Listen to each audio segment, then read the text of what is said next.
नमस्कार। Kaif financial services के YouTube channel में मैं सी राकेश रोशन आपका फिर से हार्दिक अभिनंदन एवं स्वागत करता हूँ। जीएसटीआर 9 सी फाइनेंशियल ईयर 23-24 का सीरीज चल रहा है। आज है वीडियो का पार्ट नंबर 4। अगर अभी तक आपने पार्ट 1, 2, 3 नहीं देखा है तो लिंक आपको डिस्क्रिप्शन बॉक्स में मिलेगा, वहां से आप जाके वीडियो को देख सकते हैं। आज के वीडियो में हम क्या चर्चा करने वाले हैं वो बेस रहेगा मेनली इनपुट टैक्स क्रेडिट के ऊपर। जो हमारे को जीएसटीआर 9 और 9 सी में इनपुट टैक्स क्रेडिट का जो ट्रीटमेंट दिखाना है उसको, तो क्या क्या हम देखेंगे आज के वीडियो में।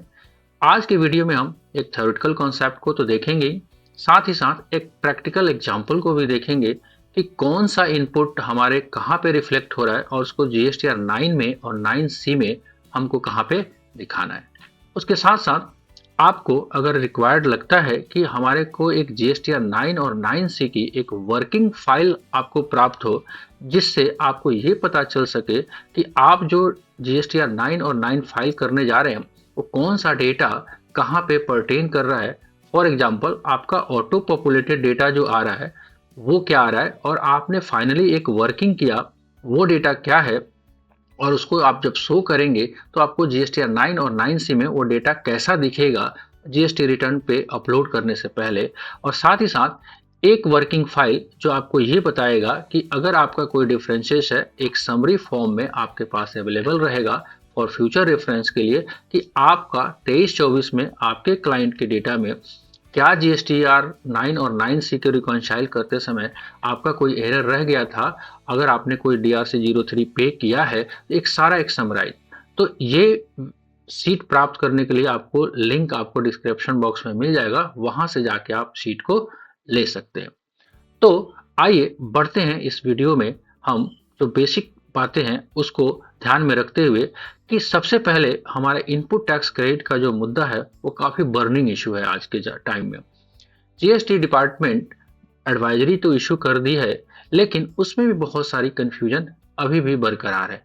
तो वो दोनों सिचुएशंस को हम लोग ध्यान में रखेंगे कि हमारे को जो एडवाइजरी इशू किया गया है उसका क्या इम्पैक्ट पड़ रहा है, जो जीएसटी लॉ का इम्पैक्ट है वो क्या कहता है। दोनों को एनालिसिस करते हुए फिर हम लोग अपना अपना दिमाग लगा के जो हमारे को शूट करता है वो काम हम करेंगे। एक छोटे से डिस्क्लेमर के साथ इस वीडियो में हम आगे बढ़ते हैं। थोड़ा सा पेशेंस बना कर रखेंगे, ये वीडियो हो सकता है थोड़ा लंबा हो जाए बिकॉज कॉन्सेप्ट ही कुछ ऐसा है। एक चीज गांठ बांधिए सबसे पहले कि इनपुट टैक्स क्रेडिट जो है आईटीसी जो हम कहते हैं नॉर्मली बोलचाल की भाषा में, उसको लेने का माध्यम केवल केवल हमारा जीएसटीआर 3B है। अगर हमारा 3B में कोई इनपुट टैक्स क्रेडिट नहीं हमने लिया है तो क्या हम जीएसटीआर 9 के माध्यम से उसको ले पाएंगे? Answer is no. अगर ये कॉन्सेप्ट को हम लेके अगर हम आगे बढ़े तो हमारा लगभग 80% मुकाम जो है हासिल हो जाएगा।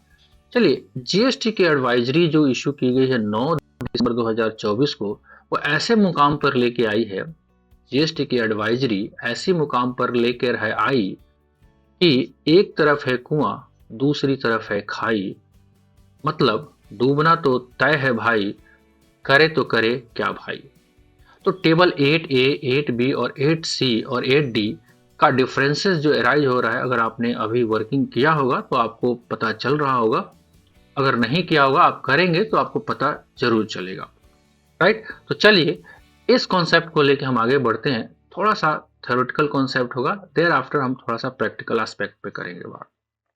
चलिए, टेबल 8A जो सबसे इंपॉर्टेंट जो चेंज हुआ है इन कंपेयर टू 22-23 इन 23-24, वो क्या है उसको एक बार हम लोग देखते हैं। पहले पहले जो टू टेबल 8A था वो ऑटो पॉपुलेट हुआ करता था जीएसटीआर 2A से, जिसको बदल के 2B से कर दिया गया है। ये सब बातें हम सब लोग जान रहे हैं, भली बातें देख रहे हैं।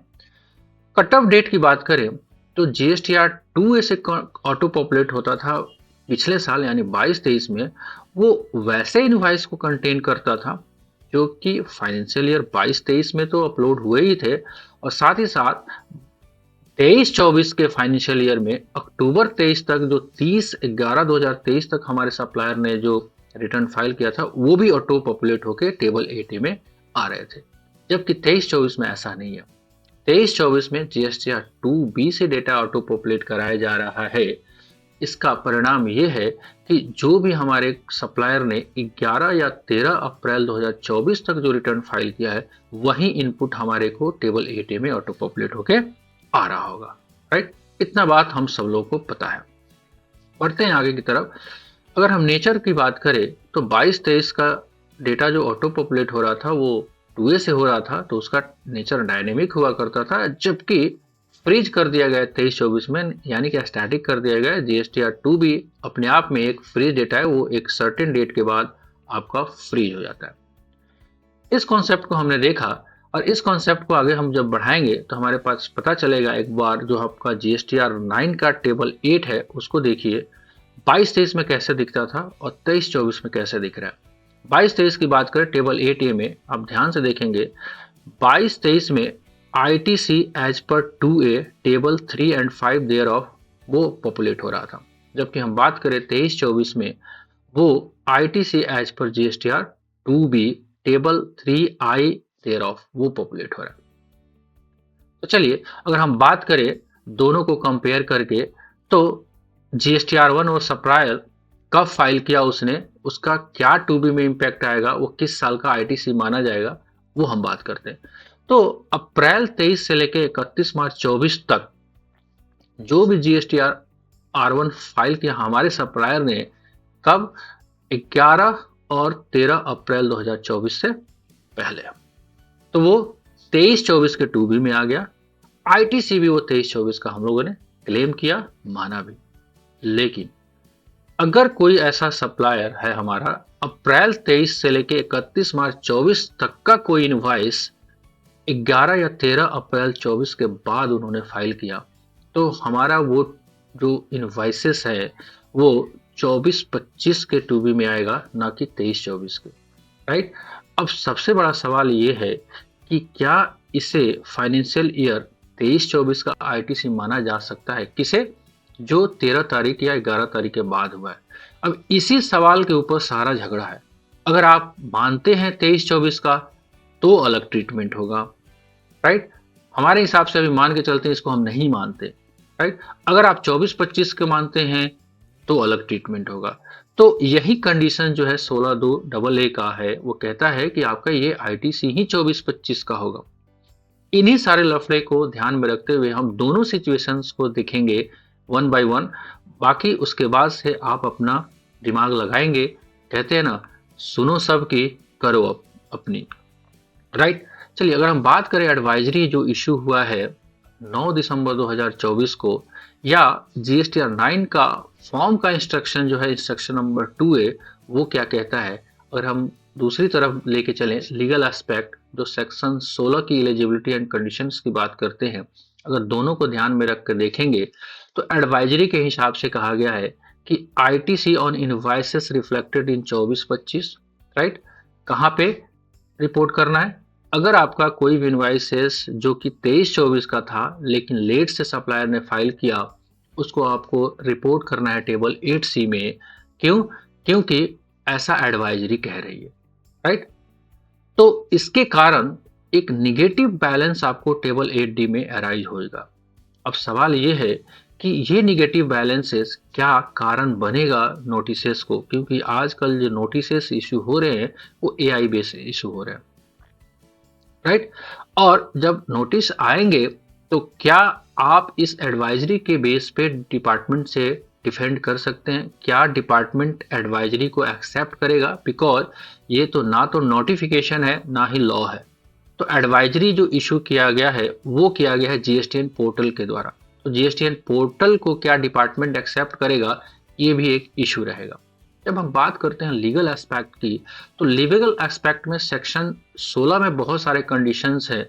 उसमें से एक कंडीशन सेक्शन 16(2)A में कहा गया है कि आपका वो इनवॉइस उस साल का ITC माना जाएगा जिस साल के वो 2B में आएगा। Clear cut, ITC on invoices reflected in 24-25 को सेक्शन 16(2)A कहता है कि ITC जो है ये आपका 23-24 का है ही नहीं।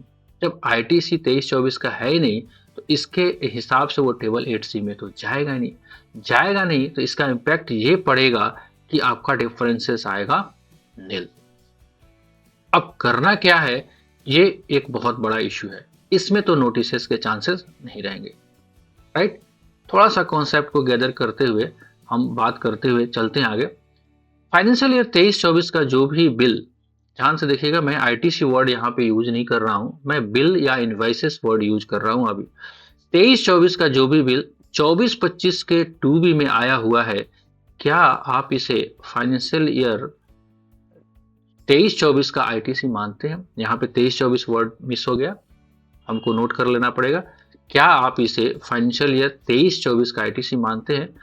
फाइनेंशियल ईयर 23-24 का या 24-25 का, किस फाइनेंशियल ईयर का मानते हैं, उसके हिसाब से टेबल 8 में ट्रीटमेंट होगा। आइए इसे एक पहले उदाहरण के माध्यम से हम समझने की कोशिश करते हैं, राइट। तो उदाहरण के लिए हम चलते हैं एक एक्सेल सीट पे।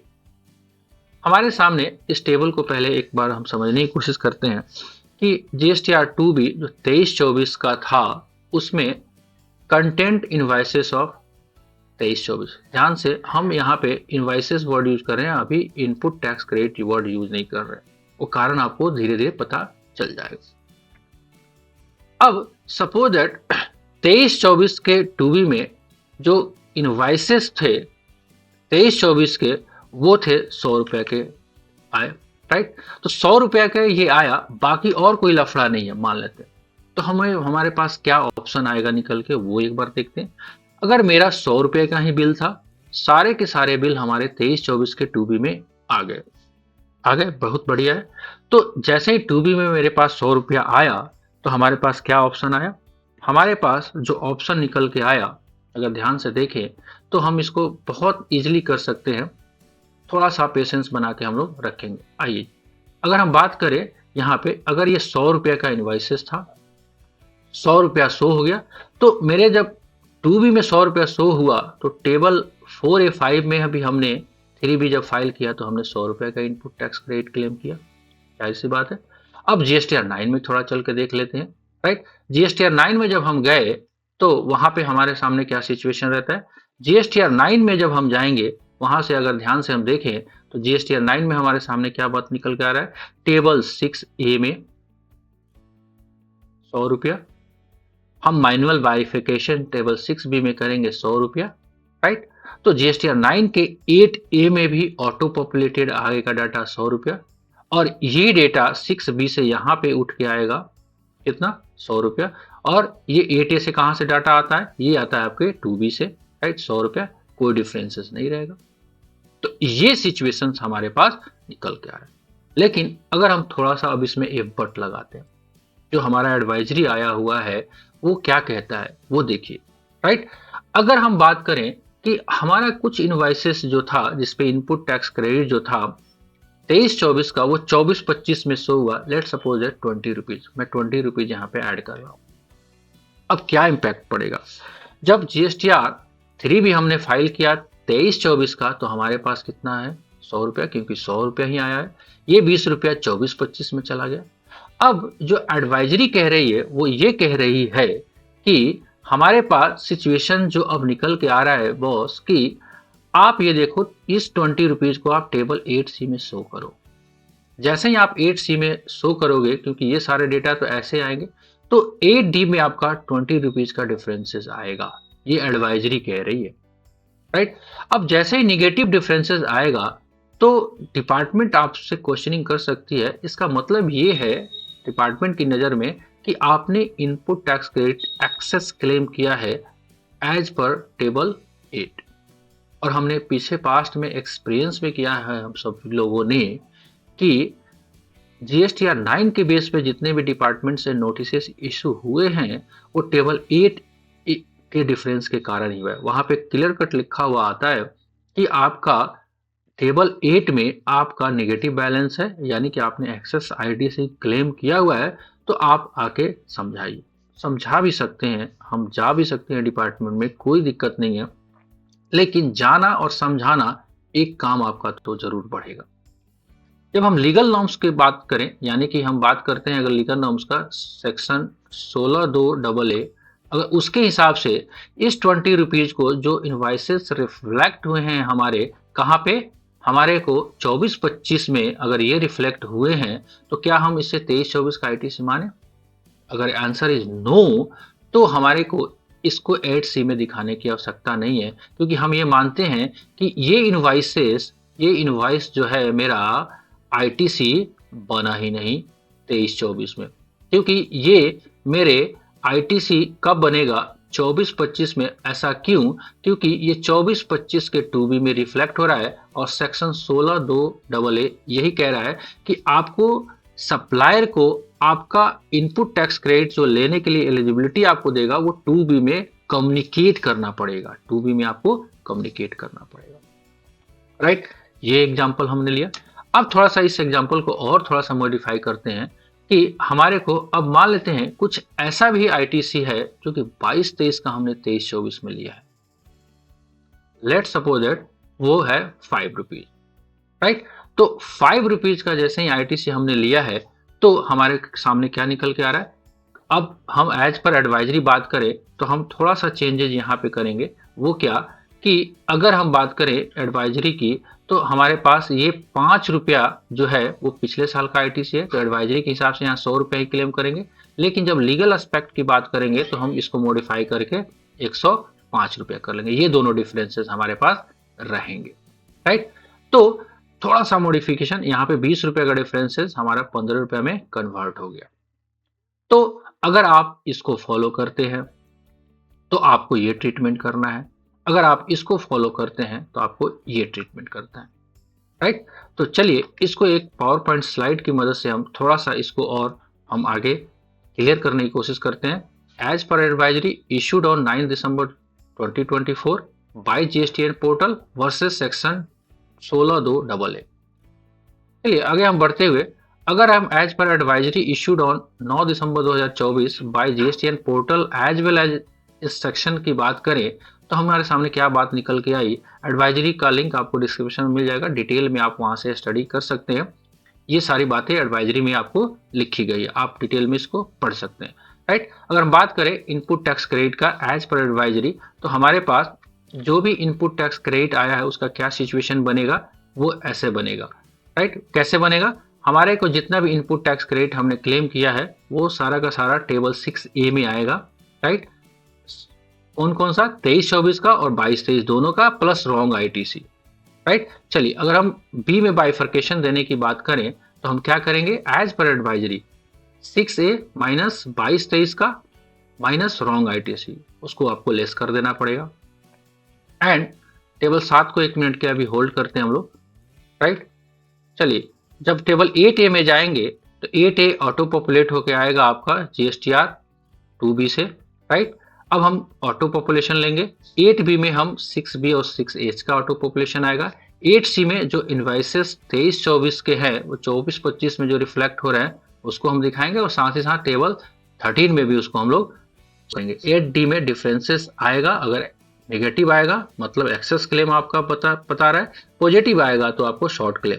अगर नेगेटिव डिफरेंसेस आता है तो चांसेस हैं कि आपको नोटिसेस अराइज हो सके, राइट। 8E में अगर पॉजिटिव डिफरेंस है तो वो बताइए क्यों है, हो सकता है आपका अवेलेबल था बट आपने अवेल नहीं किया है। 8F में इनएलिजिबल आईटीसी को डालिए। उसके बाद अगर कोई भी 8K में अगर पॉजिटिव डिफरेंसेस आता है तो आईटीसी वो लैप्स माना जाएगा। ये तो हो गया आईटीसी आपका जो आपने कैसे लिया, एज पर एडवाइजरी।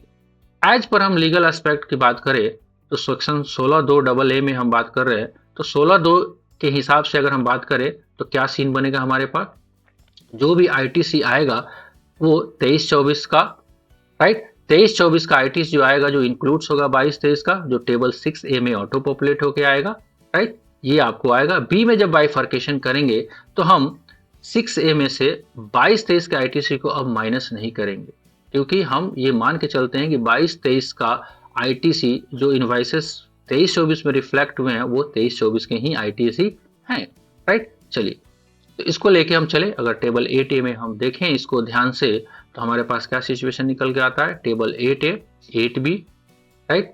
8C में अब हमको नहीं दिखाना है as per legal terms, right. ये दूसरा ऑप्शन है। 8D में आपका डिफरेंसेस आएगा नहीं, थोड़ा सा आप सेफ रहेंगे, राइट।